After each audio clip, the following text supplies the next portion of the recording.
يا له من يوم جميل! أشعر أن شيئاً رائعاً سيحدث اليوم. الهواء ناعم والأزهار تبتسم. ما أجمل الصباح!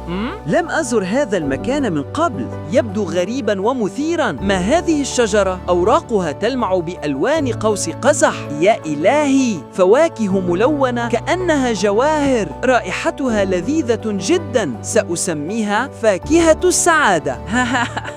ما الذي يحدث لي؟ لماذا لا أستطيع التوقف عن الضحك؟ لأنني فاكهة الضحك. كل من يأكلني يشعر بالفرح. واو! هل تتكلمين؟ أنت فاكهة سحرية حقاً.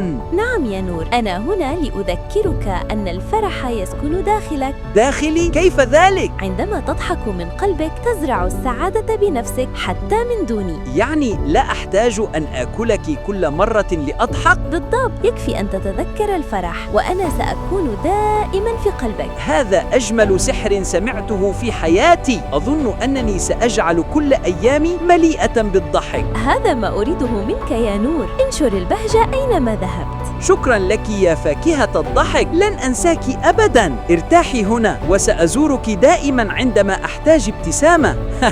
أعتقد أن الضحك فعلاً أجمل هدية في العالم. وهكذا تعلم نور أن السعادة ليست فاكهة تؤكل، بل نور يعيش في القلب.